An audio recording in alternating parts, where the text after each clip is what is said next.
내가 주인 삼은 모든 것 내려놓고 내 주 되신 주 앞에 나와 내가 사랑했던 모든 것 내려놓고 주님만 사랑 내가 사랑했던 모든 것 내려놓고 내 주 대신 주 앞에 나와 내가 사랑했던 모든 것 내려놓고 주님만 사랑해 주 사랑 거친 풍랑에도 깊은 바다처럼 나를 잠깐 주 사랑 내 영혼의 반석 그 사랑 위에서 주 사랑 거친 풍랑에도 깊은 바다처럼 나를 잠잠케 주 사랑 내 영혼의 반석 그 사랑 위에서 내가 주인 삼은 모든 것 내려놓고 내 주 대신 주 앞에 나와 내가 사랑했던 모든 것 내려놓고 주님만 사랑 주 사랑 거친 풍랑에도 깊은 바다처럼 나를 잠잠케 주 사랑 내 영혼의 반석 그 사랑 위에서 성령이 오셨네 성령이 계시네 할렐루야 함께 하시네 좋은 길을 걸으며 만나 기뻐하는 것 주의 영이 함께하리라 내가 매일 기쁘게 술래에 기대는 주의 팔이 나를 감동하며 내가 주의 공복을 받는 잡는 기회를 주의 영이 함께하리 성령이 계시네 할렐루야 함께 하시네 주님 걸으며 만나 기뻐하는 것 주의 영 우리 이절은 다같이 그 자리에 일어서셔서 죄에 빠져서 변함이 없으네 예수 십자가의 복음으로 나의 없으며 참된 영원 주의 영이 함께하리 성령이 계시네 할렐루야 함께 하시네 주님 걸으며 만나 기뻐하는 것 주의 영이 함께하리 나와 동행하시고 모든 염려하시니 나는 술새와 같이 기쁘다 내가 기쁜 마음으로 주의 뜻을 행하면 주의 영이 함께하니 성령이 계시네 할렐루야 함께 하시네 주님 걸으며 만나 기뻐하는 것 주의 영이 함께하니 세상 모든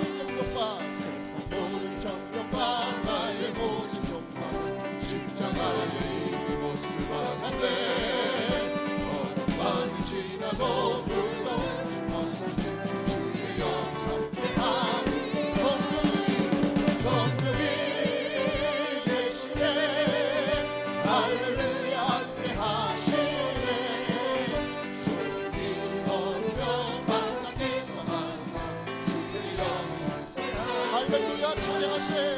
할렐루야 찬양하세 내 모든 죄 사함받고 주 예수와 동행하니 그 어디나 하늘 할렐루야 할렐루야 찬양하세 내 모든 죄 사함받고 주 예수와 동행하니 그 어디나 하늘 할렐루야 할렐루야 찬양하세 내 모든 죄 사함받고 주 예수와 동행하니 그 어디나 하늘나라.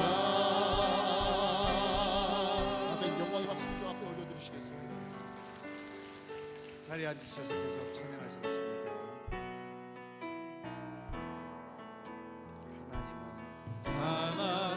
하나님은 너를 지키시는 자 너의 우편에 그를 대시니 낮의 해와 밤의 달도 너를 해치 못하리. 하나님은 너를 지키시는 하나님은 너를 지키시는 자 너의 환난을 연쾌하시니 그가 너를 지키시리라. 너의 주님을 지키시리라.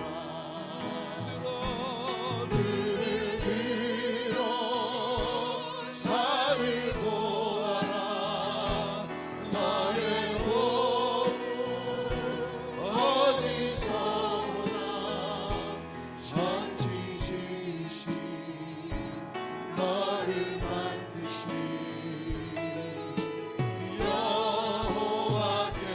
여호와께로다.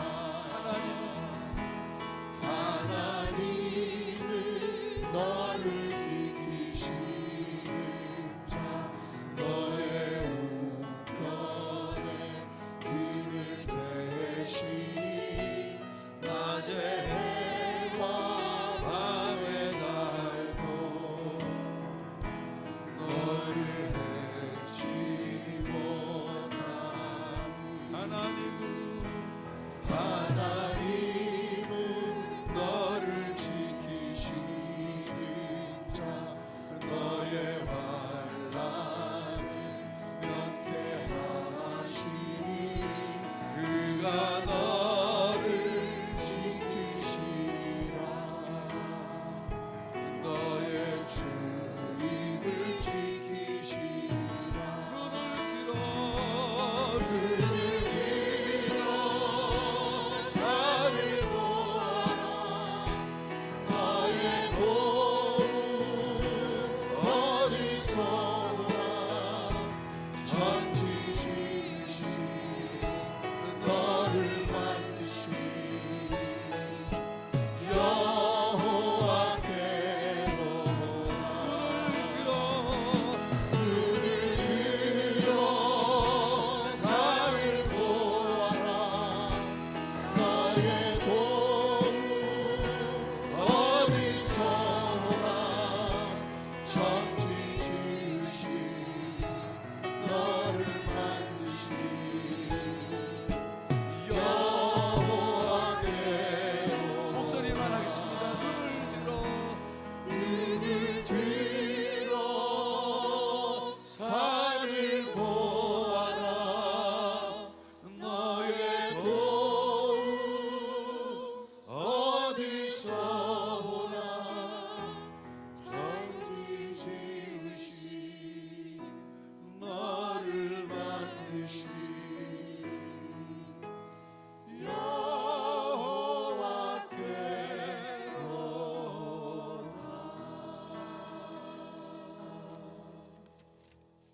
다 같이 기도드리겠습니다.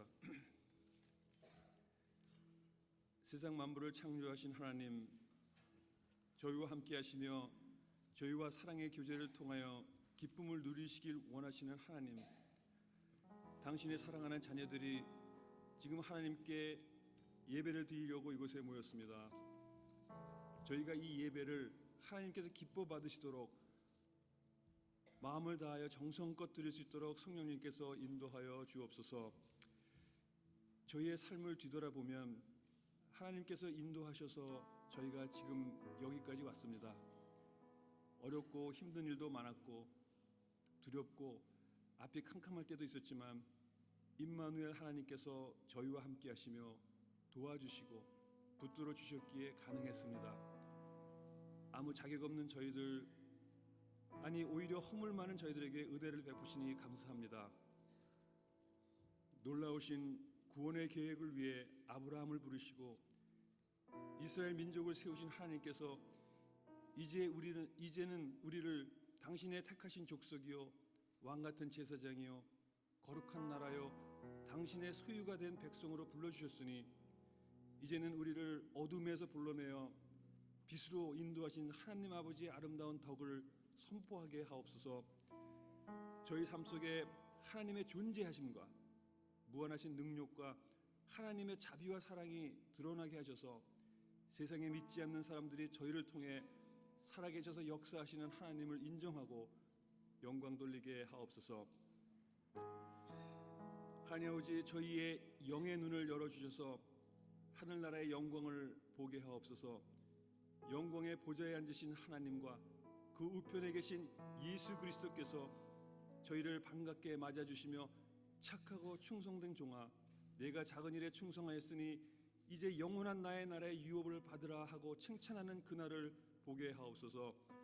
하나님 아버지, 저희가 성령님을 근심케 하는 잘못된 일들을 많이 범하고 있음을 고백합니다. 오 주님, 저희의 연약함을 도와주셔서 악한 영의 유혹과 시험에서 보호하여 주옵소서. 하나님 아버지, 저희가 또한 마땅히 해야 할 선한 일들을 하지 않고 있음도 고백합니다. 성령님께서 보게 하신 우리 주변의 궁핍한 자들, 병든 자들, 외로운 자들 외면하지 말게 하시고 성령님의 말씀에 순종하여 우리의 손을 펴서 저들과 나눌 수 있게 하옵소서. 저희 교우들 중에 여러 가지 어려움으로 고통과 슬픔 그리고 걱정 속에 있는 사랑하는 당신의 자녀들이 있습니다.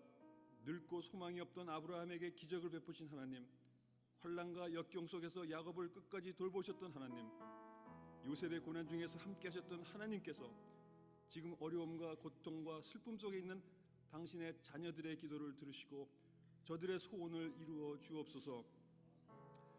저희는 왜 이러한 어려움을 주시는지 이해하지 못하지만 이 모든 슬픔과 고통과 어려움을 통해 하나님께서 선을 이루실 줄 믿고 감사하며 기다립니다. 단위에 세우신 김종환 목사님께 성령의 영감을 주셔서 하나님의 말씀을 잘 대언할 수 있도록 인도하여 주옵시며 저희의 귀를 열어주셔서 선포되는 말씀을 잘 깨닫고 순종하도록 인도하여 주옵소서.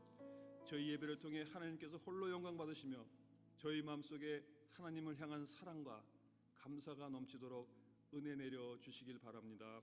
이 모든 말씀 우리 주 예수 그리스도 이름으로 기도드립니다.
준비하신 헌금 하나님 앞에 드리시면서 찬양 드리시겠습니다.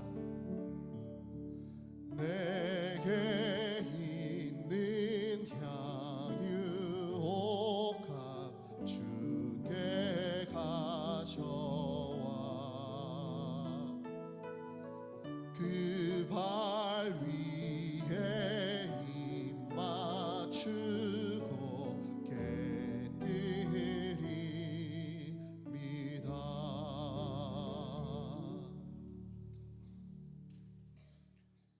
하나님 아버지, 은혜를 감사드립니다. 오늘 복되고 거룩한 주님의 날 저희들을 주님 전에 불러주시어 예배드리게 하시고 말씀을 통하여 은혜 받는 귀한 시간 갖게 하시니 감사와 찬양을 드립니다. 이 시간 주님의 크신 사랑과 은혜에 감사하여 우리의 뜻과 마음을 담아 정성껏 준비한 예물을 주님께 드립니다. 우리가 드리는 이 예물이 하나님 나라와 하나님 영광만을 위하여 쓰여질 수 있도록 성령님 인도하여 주시옵소서. 예수님 이름으로 기도드립니다. 아멘.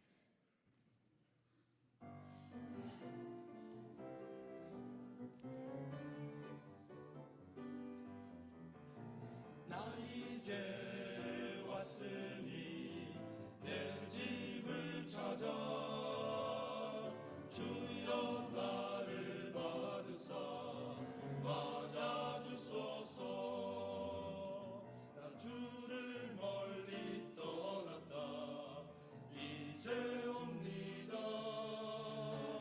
나 죄의 길에 시달려 주여 옵니다. 나 이제 왔으니 내 집을 찾아 나의 주여 나를 받으사 주여 맞아주소서. 나 죄에 매여 고달파 이제 옵니다. 주 크신 사랑 받고자 주여 옵니다. 나 이제 왔으니 내 집을 찾아 나의 주여 나를 받으사 주여 맞아주소서. 나 이제 왔으니 내 집을 찾아 나의 주여 나를 받으사 주여 맞아주소서.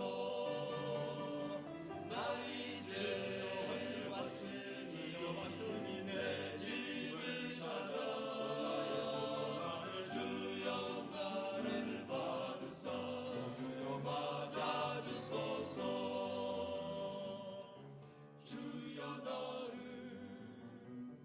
맞아 주여 나를 맞아주소서.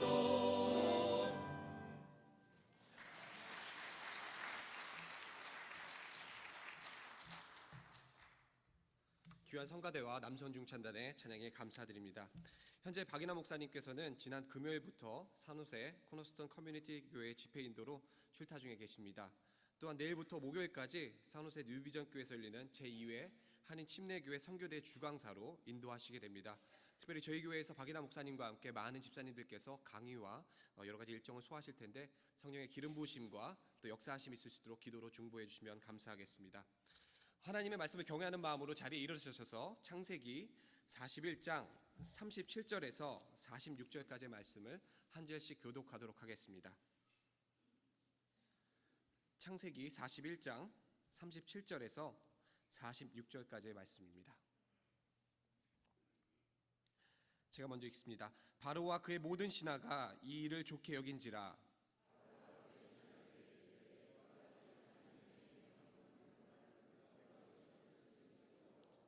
요셉에게 이르되 하나님이 이 모든 것을 내게 보이셨으니 너와 같이 명철하고 지혜 있는 자가 없도다.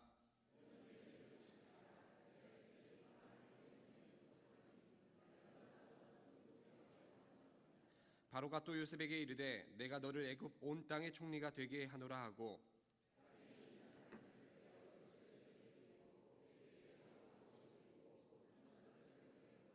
자기에게 있는 버금 수레에 그를 태우매 무리가 그의 앞에서 소리 지르기를 엎드리라 하더라. 바로가 그에게 애굽 전국을 총리로 다스리게 하였더라.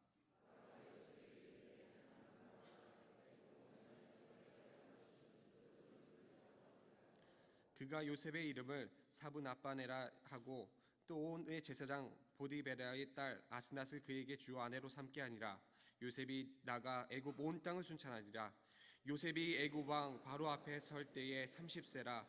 그가 바로 앞을 떠나 애굽 온 땅을 순찰하니. 아멘.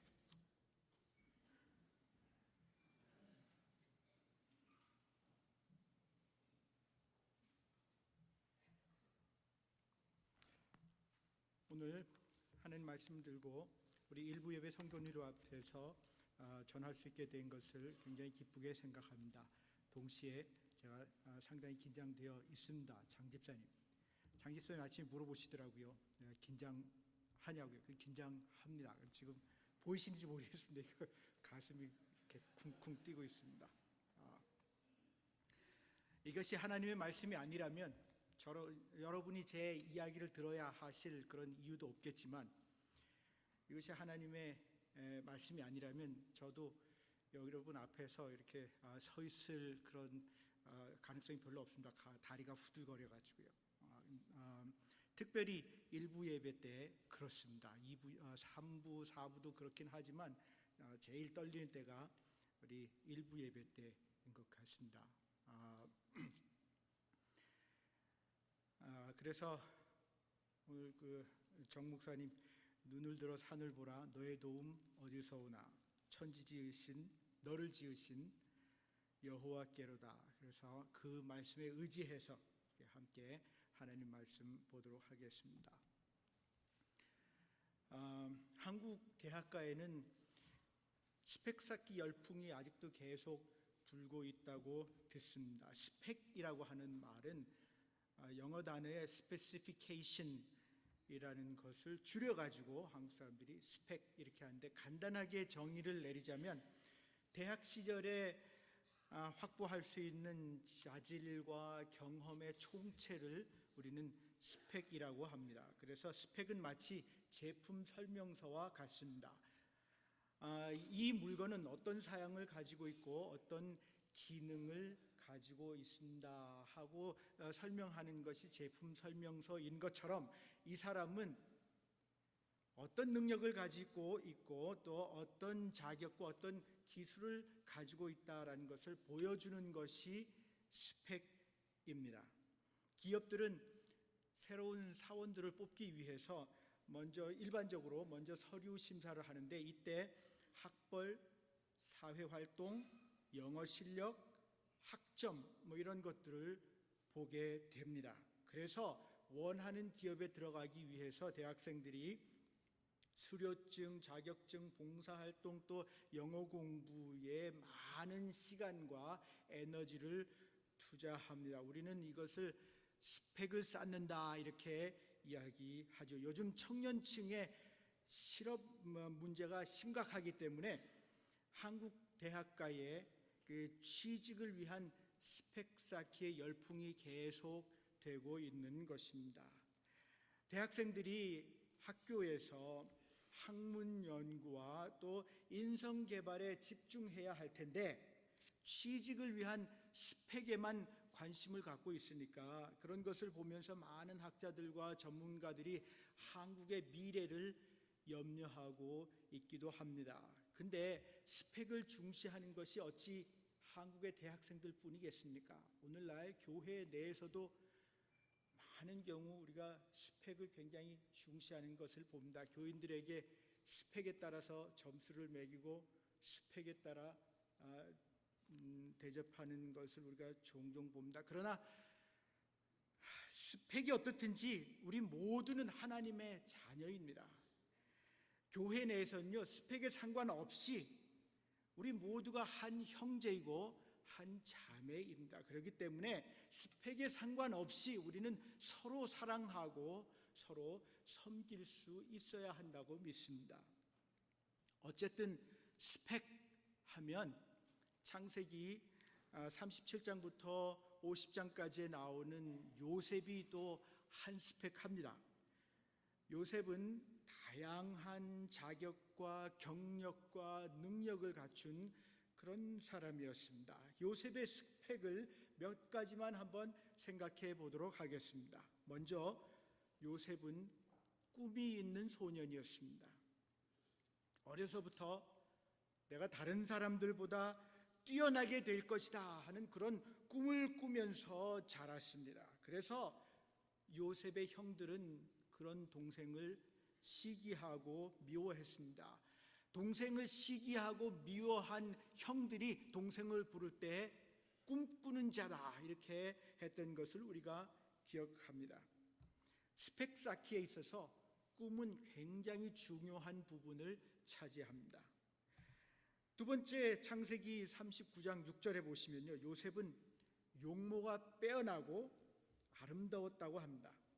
요즘 말로 해서 요셉이 얼짱 몸짱에다가 훈남이었다 뭐 이렇게 되는 거죠.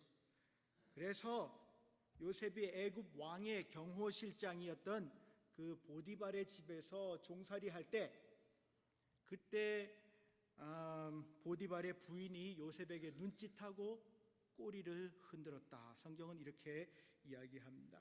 개역 한글 성경은 요셉의 용모가 준수하고 아람했다 이렇게 이야기합니다. 세 번째, 요셉은 도덕적으로 흠이 없는 그런 청년이었습니다. 이 미세스 보디발이 날마다 요셉을 유혹했습니다. 그러나 요셉은 보디발 사모님과 한 집에 한 방에 있지도 않았습니다. 보디발 사모님의 유혹에 넘어가지 않았던 것입니다. 근데 집안에 사람들이 하나도 없는 어느 날 사모님이 요셉의 옷자락을 붙잡고 동침하자고 매달렸습니다. 요셉은 옷을 사모님 손에 놔둔 채 그냥 집을 나가는 것을 봅니다. 이렇듯 요셉은 성품이 깨끗한 젊은이였습니다. 네 번째, 요셉은 탁월한 매니저였습니다. 그는 보디발의 집의 가정총무로서 집안의 모든 소유를, 주인의 모든 소유를 관리했습니다. 요셉이 일을 잘하니까 이 주인은 자기가 먹는 것 이외에는 요셉이 하는 일을 일절 간섭하지 않았습니다.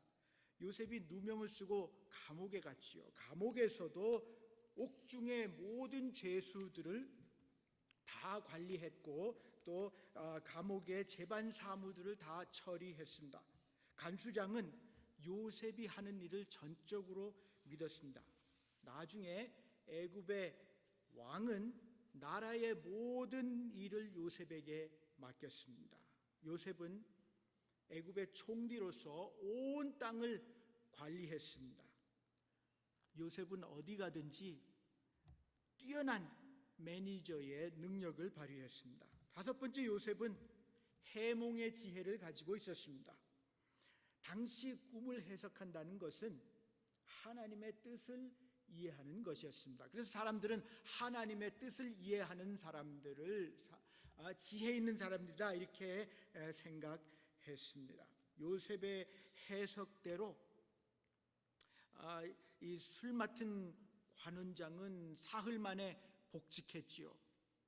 그러나 떡 굽는 관원장은 사흘 만에 사형을 당한 것을 우리가 봅니다. 2년 후에 요셉이 이제 애굽 왕이 꾼 꿈을 해석을 하고 요셉의 해몽대로 애굽의 7년 풍년이 든 후에 7년 흉년이 들었습니다. 이렇게 요셉은 하나님의 뜻을 해석하는 그런 지혜를 가지고 있었습니다. 요셉의 스펙을 한 가지만 더 들어보겠습니다. 요셉은 이중 언어를 완벽하게 구사했습니다. 요셉은 히브리 사람으로서 히브리어가 모국어였습니다.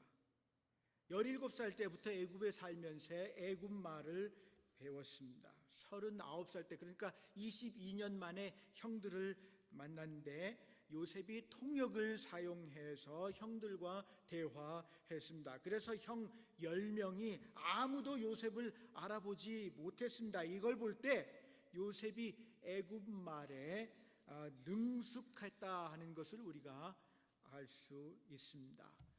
비전, 외모, 성품, 지혜, 외국어, 요셉은 요즘 기업들이 찾는 그런 완벽에 가까운 스펙을 가지고 있는 청년이었습니다.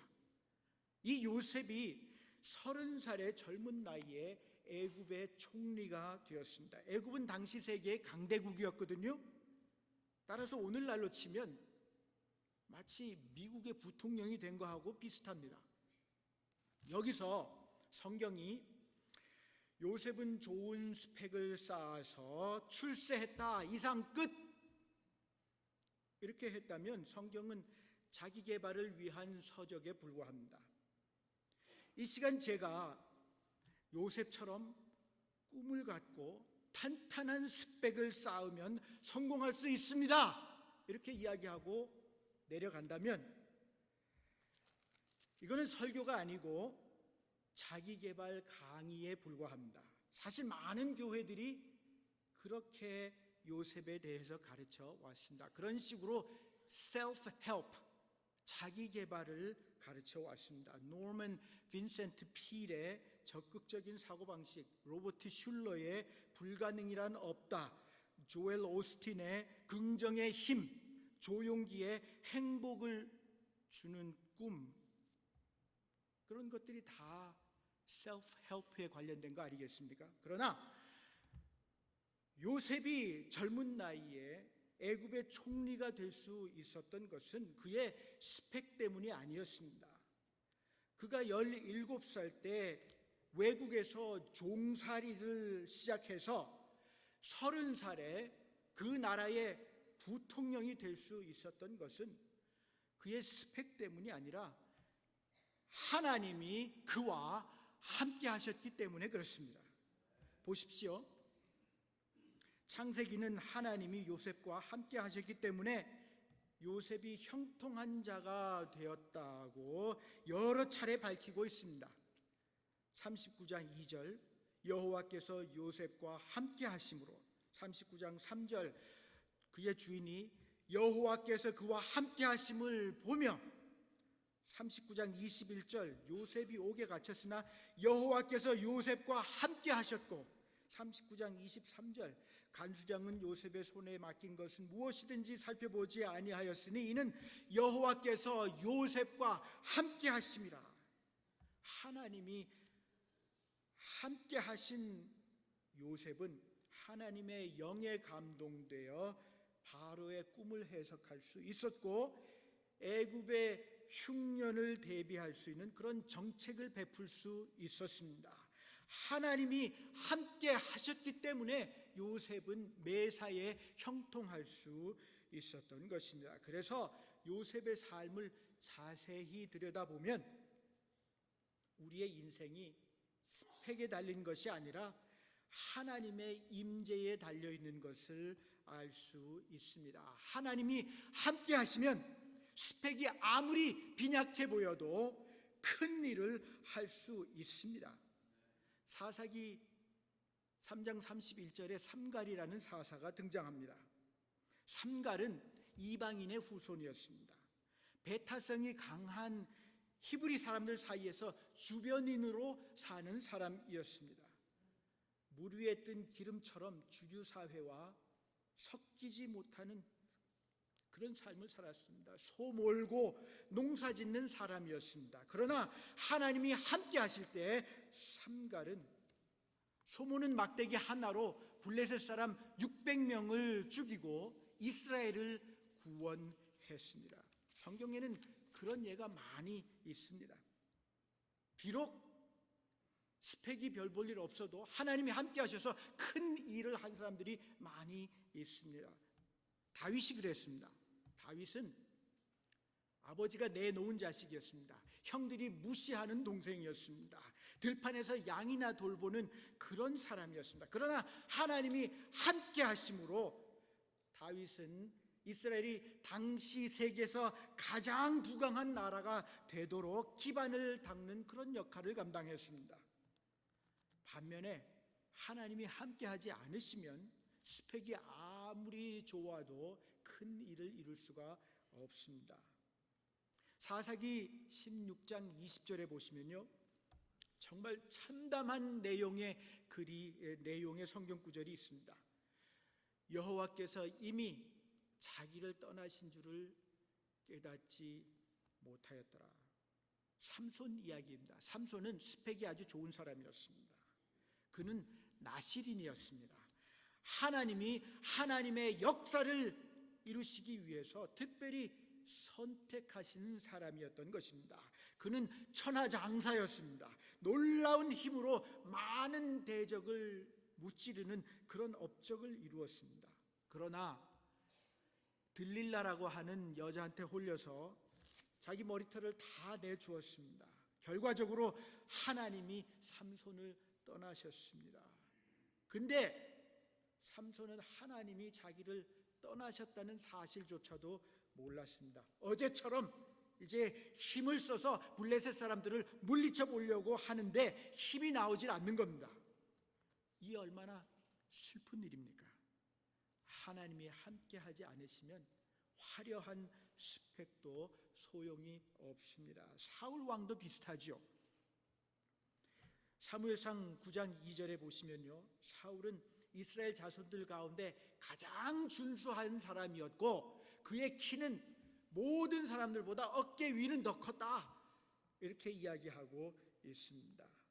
처음에 하나님이 사울과 함께 하실 때 사울은 온 민족이 하나가 되는데 큰 공헌을 하고 이스라엘의 초대 왕으로 등극을 했습니다. 그러나 하나님이 그를 떠나셨을 때 사울은 시기와 불안과 증오 가운데 살다가 전쟁터에서 비참하게 죽었습니다. 인생의 성공과 실패는 스펙에 달려있지 않습니다. 좋은 스펙이 성공을 보장하지 않습니다. 인생의 성패는 하나님이 함께 하시는가, 함께 하지 않으시는가에 달려 있습니다. 그러면 스펙을 쌓을 수 없다는 말을 제가 하는 것입니까? 스펙을 쌓지 말라고 성경이 가르치는 것입니까? 그렇지 않습니다. 우리는 가능한 한 최고의 스펙을 쌓도록 힘써야 합니다. 왜냐하면 하나님이 우리에게 스펙 쌓을 수 있는 능력을 주셨기 때문에 그렇습니다. 우리는 그 능력을 활용해야 합니다. 한 달란트 받은 그 사람처럼 묻어놓고, 그 스펙 쌓을 수 있는 능력을 묻어놓고 썩혀서는 안 될 것입니다. 스펙 쌓을 수 있는 능력은 하나님께서 우리에게 주신 선물이고 우리가 그것을 어떻게 사용하고 개발하느냐 하는 것은 우리가 하나님께 드리는 선물이 되는 것입니다. 우리는 하나님이 주신 선물을 적극 활용해서 더 좋은 스펙을 쌓도록 노력해야 합니다. 그것이 능력 주신 하나님의 은혜에 보답하는 것입니다. 그러나 우리는 스펙을 의지하지 말아야 합니다. 스펙 때문에 성공할 수 있다고 생각하지 말아야 합니다. 전도서 9장 11절을 보십시오. 전도서 911, 그렇죠? 전도서 911. 내가 다시 헤아려서 보니 빠른 경주자들이라고 선착하는 것이 아니며 용사들이라고 전쟁에 승리한 것이 아니며 지혜자들이라고 식물을 얻는 것도 아니며 명철자들이라고 재물을 얻는 것도 아니며 지식인들이라고 은총을 입는 것이 아니니 이는 시기와 기회는 그들 모두에게 임함이라. 빠른 경주자들이라고 선착하는 것이 아니며 발이 빠르다고 반드시 금메달을 받는 것이 아닙니다. 며칠 전 동계올림픽 쇼트트랙 경기를 보신 분들은 이해하실 겁니다. 한국은 쇼트트랙 남자 1500m 경기에 3명의 선수를 출전시켰지만 안타깝게도 입상에 실패했습니다. 아무리 빨라도 한 번 넘어지면 순식간에 메달권 밖으로 밀려날 수 있습니다. 빠른 경주자라고 피니시 라인에 먼저 들어가는 것이 아닙니다. 용사들이라고 전쟁에 승리하는 것이 아니며 했죠. 저는 이 부분을 읽을 때마다 고구려와 수나라의 전쟁이 생각납니다. 598년 고구려가 10,000명의 병력으로 수나라의 그 요서 지방을 선제 공격했습니다. 그러자 수나라는 30만 명의 병력으로 반격을 가했습니다. 그리고 반격하는 김에 고구려를 아예 그냥 짓밟아 버려야 되겠다 생각하고 고구려 땅을 향해서 계속 밀고 들어왔습니다. 그런데 수나라 육군은 장마와 홍수와 전염병을 만나고 수군은 폭풍우를 만나서 실패했습니다. 그 후 612년 수나라는 113만 3,800명이나 되는 그런 대군을 거느리고 고구려를 침공했습니다. 당시 고구려 전체의 인구가 한 400만쯤 되었으니까 113만 3,800명은 참으로 엄청난 대군이었습니다. 그런데 요동성에서 고구려군이 5개월을 버티게 되자 수나라는 막대한 손실을 입고 그냥 후퇴해야만 했습니다.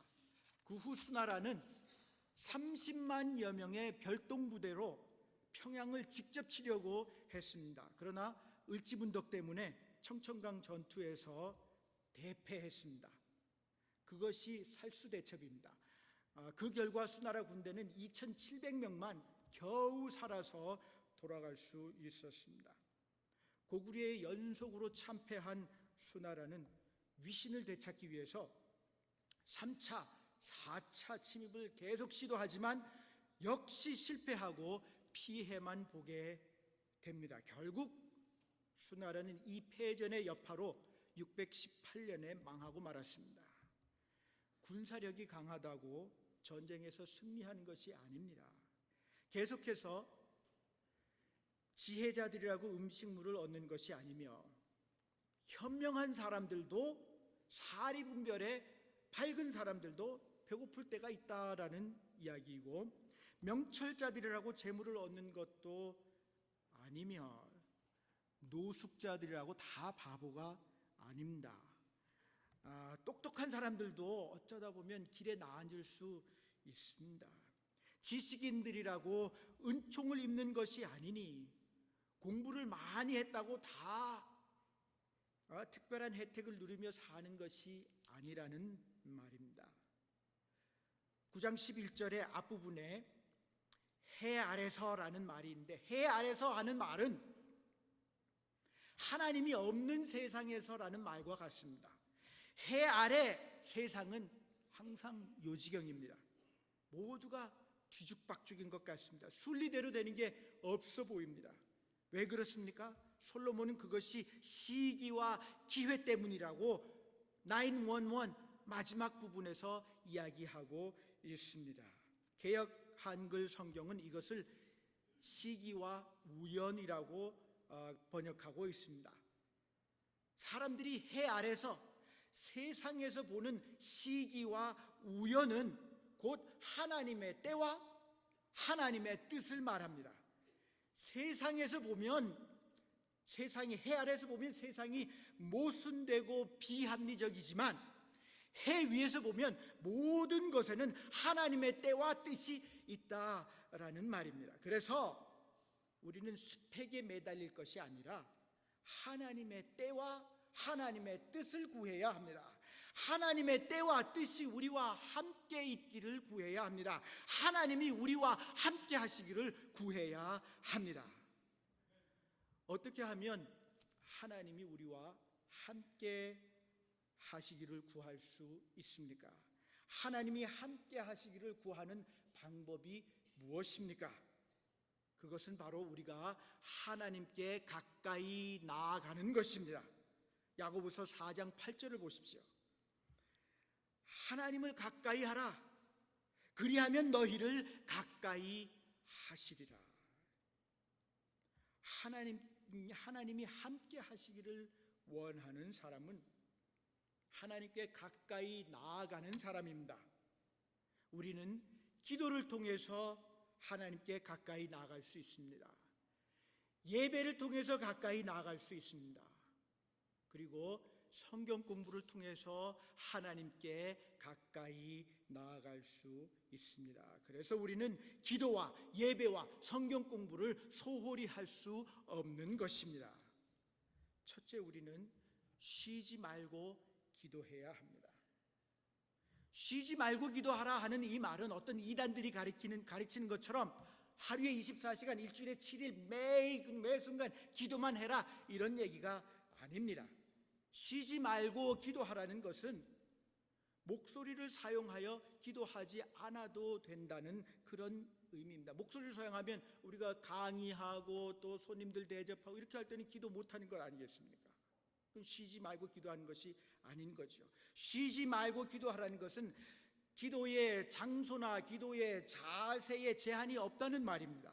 쉬지 말고 기도하라는 것은 때에 상관없이 우리는 하나님께 직접 나아갈 수 있다라는 그런 의미입니다. 어떤 기도 제목을 놓고 기도하다가 쉬거나 포기하지 말라는 말입니다. 정기적으로 기도하는 습관을 가지라는 것입니다. 일할 때도 기도하라는 말입니다. 기도하는 정신으로 살라는 말입니다. 기도와 행위가 일치되는 삶을 살라는 말입니다. 하나님이 우리와 함께 하시기를 바란다면 우리는 쉬지 말고 기도함으로써 하나님께 가까이 나아가야 합니다. 둘째, 예배는 하나님이 하나님이심을 인정하는 것입니다. 우리가 피조물인 것을 고백하는 것이 예배입니다. 하나님 앞에 우리의 존경과 경의를 표하는 것이, 경외를 표하는 것이 예배입니다. 그것은 하나님의 위대하심에 영광과 존귀를 돌리는 것이고 하나님의 역사하심에 감사와 찬양을 돌리는 것입니다. 그래서 우리는 신령과 진정으로 하나님을 예배해야 합니다. 다시 말해서 성령님의 인도하심에 따라, 그리스도께서 보여주신 본에 따라 우리는 하나님을 예배해야 합니다. 예수님은 삶 전체를 통해서 하나님을 영화롭게 하셨습니다. 그것이 곧 우리가 하나님을 예배하는 자세가 되어야 합니다. 하나님이 우리와 함께 하시기를 바란다면 우리는 신령과 진정의 예배로 하나님께 가까이 나아가야 합니다. 또한 셋째, 성경은 태초에 천지를 창조하시고 지금도 우주 만물을 운행하시는 하나님의 말씀입니다. 죄로 인해 지옥에 갈 수밖에 없는 사람들을 구원으로 이끄는, 인도하는 말씀입니다.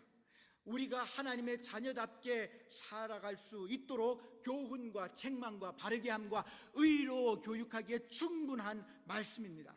성경 말씀을 듣고 읽고 공부하고 외우고 묵상함을 통해서 우리는 하나님께 가까이 나아갈 수 있습니다. 이거는 31주 만에 끝낼 수 있는 일이 아닙니다. 우리 교회가 실시하고 있는 The Story 성경 공부는요, 성경 공부의 시작에 불과합니다. 하나님이 우리와 함께 하시기를 바란다면 우리는 지속적으로, 체계적으로 열심히 성경을 공부함으로써 하나님께 가까이 나아가야 합니다. 하나님이 우리와 평생 함께 하기를 바라십니까? 평생을 통해 기도와 예배와 성경 공부로 하나님께 가까이 나아가시기 바랍니다. 기억하십시오. 요셉은 훌륭한 스펙을 가진 훌륭한 사람이었습니다. 그러나 그는 훌륭한 스펙 때문에 훌륭한 사람이 된 것이 아니었습니다. 하나님이 함께 하셨기 때문에 종살이에서 살아남을 수 있었습니다. 하나님이 함께 하셨기 때문에 외국에서 출세할 수 있었습니다. 하나님이 함께 하셨기 때문에 그는 그 부모 형제들을 기근으로부터 구원할 수 있었습니다. 하나님이 함께 하셨기 때문에 그는 그의 가족이 큰 민족을 이루도록 여건을 조성할 수 있었습니다. 하나님이 함께 하셨기 때문에 그는 하나님의 뜻을 이룰 수 있었던 것입니다. 그래서 하나님이 함께 하시면 우리도, 하나님이 함께 하시면 우리의 아들, 딸들도 이 땅에서 위대한 역사를 이룰 수 있습니다. 함께 기도하시겠습니다.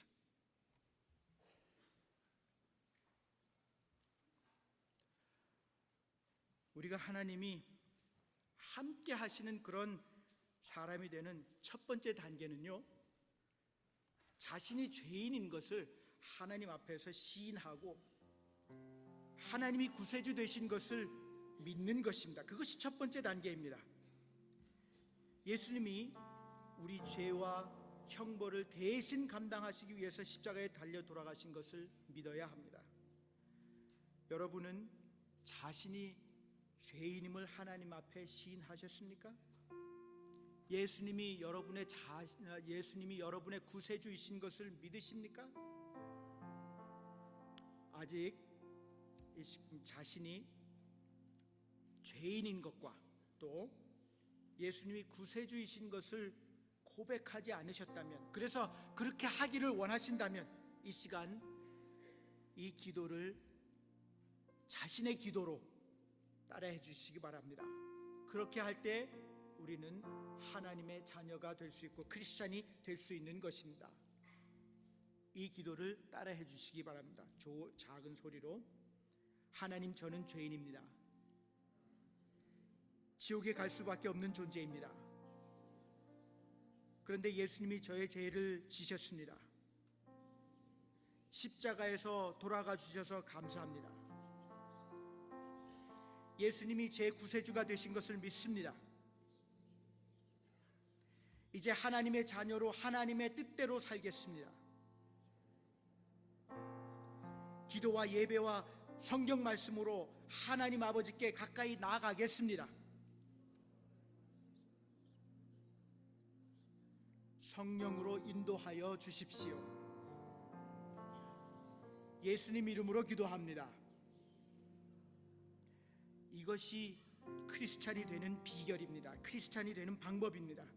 지금 진실한 마음으로 이 기도를 따라하신 분들은 하나님의 자녀가 되셨습니다. 축하드립니다. 하나님께서 여러분과 항상 함께 하시기를 기도하겠습니다. 살아계신 아버지 하나님, 이 시간 저희가 요셉의 삶을 보면서 저희 인생의 성공이 스펙에 달려있지 않은 것을 다시 한번 깨달았습니다. 저희 인생의 성공이 하나님의 임재에 달려있는 것을 확실히 알고 하나님을 가까이 하는 그런 저희 성도들 다 되게 주님 도와주시옵소서. 아버지 하나님,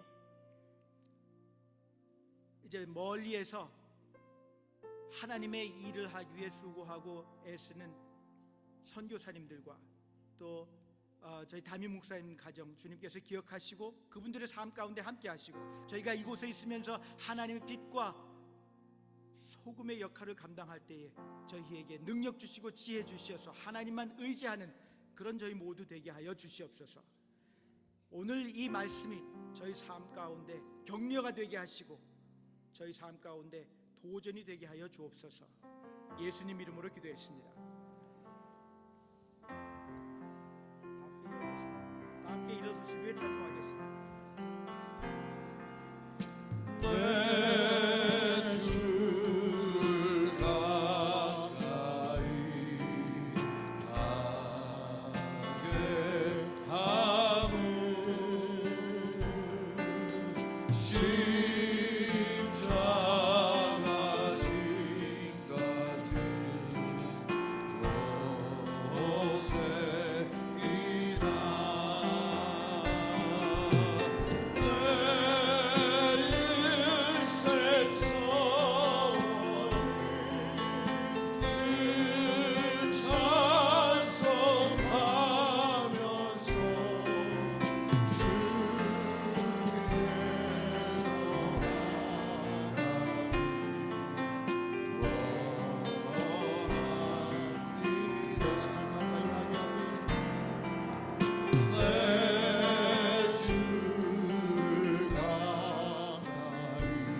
교회 많은 성도님들이 수요일 저녁과 주일 아침에 The Story라는 이름의 성경 공부에 참여하고 계십니다. The Story는 31주에 걸쳐서 신구약 66권 전체의 줄거리를 살펴보는 것입니다. 이 공부를 통해서 성경을 다 알 수 있게 되는 것은 아니지만 성경 공부를 시작하는 계기와 동기부여가 된다고 믿습니다.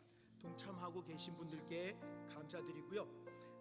하나님의 인도하심에 따라서 계속 열심히 참석하실 수 있기를 바랍니다. 이번에 동참하지 못하신 분들은 다음 기회에 꼭 참여하실 수 있으면 좋겠습니다. 우리 함께 기도하시겠습니다.